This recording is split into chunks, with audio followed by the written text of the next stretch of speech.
Naru, a young woman and trained healer of the Comanche tribe, is digging up carrots when she decides to practice her skills in secret. She finds a quiet spot with her dog Sarii and trains her throwing abilities. Naru hears an animal noise coming from the forest and sees a white-tailed elk behind a fallen tree. As Naru prepares to throw her axe at the elk, thunder rumbles, scaring the animal away. Naru and Sarii chase after the elk, but Sarai's tail gets caught in a trap.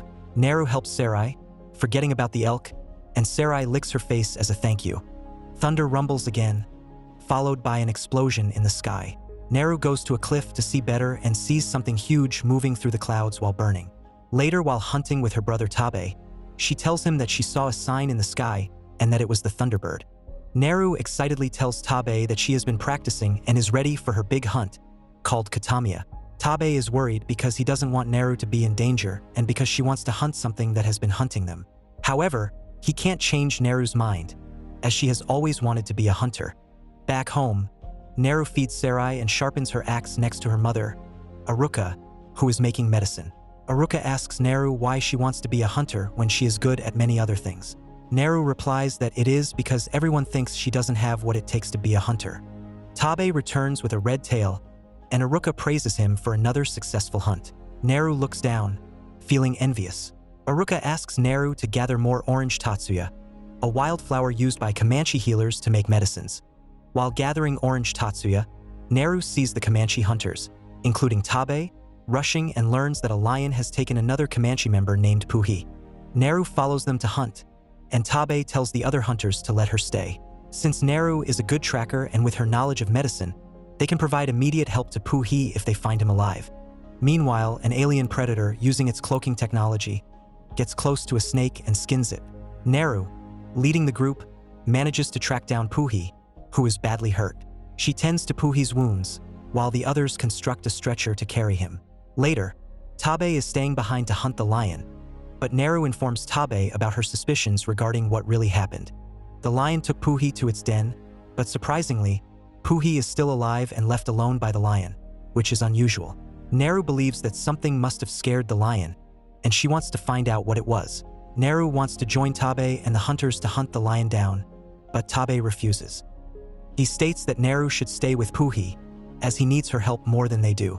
As they leave, Naru notices a skinned snake on the ground and is shocked to see it still moving. Then she sees a huge footprint and a trail of blood leading up the tree.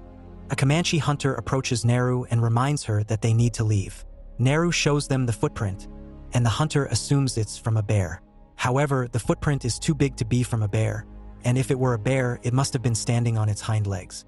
Additionally, considering the skinned snake, there is no way a bear could do that, and Naru fears there is something far more dangerous in the woods. Naru goes to warn Tabe about her suspected unknown creature, but Tabe tells her that they can't focus on her discoveries because they are already in the lion's den and must deal with it first. Lying on the ground, hidden from the lion, Naru suggests that they get some bait and climb up a tree to wait for the lion. Paka, the other Comanche hunter, disagrees because they are hunters and hunters don't wait. They go straight into hunting. However, Tabe agrees and tells Naru that it's time for her Katamia. With Tabe's encouraging words, Naru climbs up the tree with Paka to wait for the lion. When Paka sees Naru sharpening her axe again, he tells her that it doesn't matter how sharp it is when she's too afraid to use it. He smugly talks about how he and her brother will be the ones to kill the lion, only to get pounced by the lion itself. The lion jumps up the tree, and Naru stands her ground at the edge of the branch. However, a strange sound and red light momentarily steal Naru's attention, and the lion quickly pounces on her. While falling off, she manages to throw the spear at the lion, but falls unconscious from the fall. Naru is taken back home, and Aruka tends to her. When Naru regains consciousness, she worries about her brother, who she is told went after the lion after carrying her back home. Naru tells Aruka that there is something else out there and that Tabe needs her help, but Aruka disagrees. Aruka tells her daughter that she was wrong to think that Katamia meant proving she could hunt because what Katamia truly means is to survive. They hear a child announcing Tabe's return, and the Comanche tribe members proudly look on as a bloody Tabe returns with the beheaded lion. Tabe earns the title of war chief, and the whole tribe celebrates for him. Naru, however, is still worried, as she believes there is something out there that is far more dangerous than anything anyone has ever faced.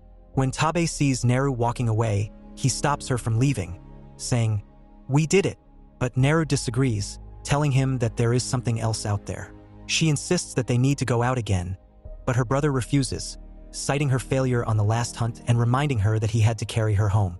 The next day, Naru wakes up early, determined to prove everyone wrong. She equips herself with her weapons and leaves the camp with Sarii. She then finds some green liquid on a tree stump and another huge footprint on the ground, where she uses a stick to measure its size.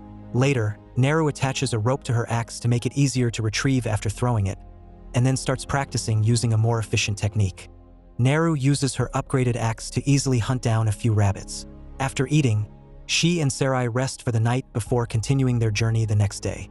Meanwhile, inside a cave entrance, the predator sprays some kind of acid on a wolf skull and attaches it to his belt as a souvenir. Naru walks out of the woods and into an open field, horrified at the sight of brutally killed innocent animals. She prays for them. Later, as she continues her search, she notices big claw marks on a tree. She walks towards the tree but falls into a bog pit. Using her axe, Naru finally escapes after several attempts. She drags herself up using the rope attached to her axe, then washes the mud off her weapons. Suddenly, you hear a bear roar nearby. Naru crouches and moves towards a cliff, where she spots the bear eating a carcass on the riverbank. She aims at the bear with her bow, but the bowstring snaps, catching the bear's attention. The bear charges towards Naru, who is still trying to fix the bow. Meanwhile, Sarii bravely distracts the grizzly, drawing it away and giving Naru enough time to repair her bow. However, as Naru jumps down to the riverbank, Sarii comes racing back towards her with the bear not far behind. Naru manages to hide inside a beaver dam before the bear can reach her. She becomes confused when the bear suddenly turns away from her and starts fighting an invisible enemy. Naru begins to see more of the invisible creature as it becomes covered in blood. Terrified, she watches the huge predator lift the bear off the ground. She quickly swims away, allowing the river to carry her from the horrifying sight, while the predator simply watches her escape. Later, as Naru walks through the woods, she bumps into Comanche hunters sent by Tabe to find her. Naru tells the Comanche hunters about the predator, describing it as resembling Mupitzel, a monster from a child's story they had read. The hunters mock her, prompting Naru to turn her back on them and attempt to leave. However, one hunter stops her, and a fight ensues. Eventually, Naru is knocked down with the help of another hunter and tied up to prevent her from leaving. The hunters soon realize that Naru was telling the truth when the predator begins to kill them one by one. Naru finds an axe to free herself, while the rest of the hunters are killed sequentially. She flees into an open field, where another hunter is hiding. However, the predator soon catches on and brutally kills the other hunter while Naru continues to run. Unfortunately, Naru's leg gets caught in a trap, and she is ultimately found and caged by some Frenchmen. A man called Raphael approaches Naru, tells her he speaks many languages, and asks about the predator. Like Naru, the Frenchman had also encountered the predator and want to capture the creature. However, Naru refuses to reveal much. The leader of the Frenchmen, known as Big Beard, then reveals that they have also captured Tabe. Big Beard, wielding a knife, cuts across Tabe's stomach in front of Naru, and then ties them up together to use as bait for the predator. Suddenly, we hear a scream. The predator is here. The ashes in the air make it visible so everyone can see it, not that it makes any difference. Tabe tells Naru that they're the bait and that the predator is coming for them. But Naru tells him that the predator doesn't want bait. It doesn't hunt that way. Before the trappers captured her, it came right up to her and then left, as it didn't see her as a threat. The Frenchmen almost start celebrating when the predator walks into one of their traps and they manage to pin it to the ground. But unfortunately, that doesn't last long. Back on its feet, the predator starts slaughtering everyone around. Meanwhile, Naru and Tabe manage to escape.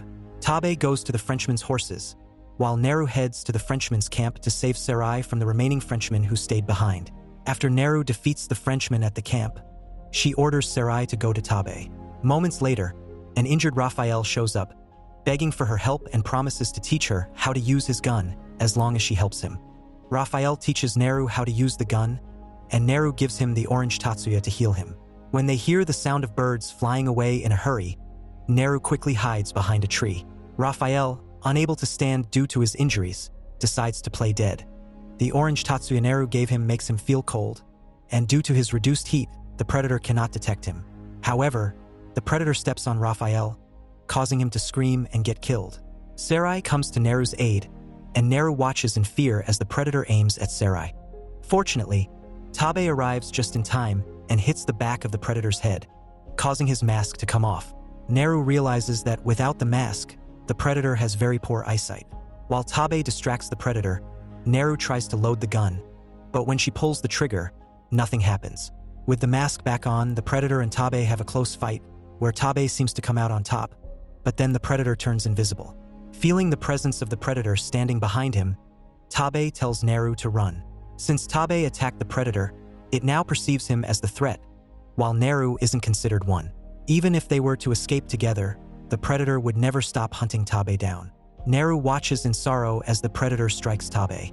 Even in his final moments, Tabe fights to protect Naru, and she honors her brother's wishes by fleeing and accepting his sacrifice. The hunters sent to find Tabe, Naru, and the other hunters return with bad news. Everyone is dead, leaving the tribe stricken with grief. Naru stays by the river until she falls asleep.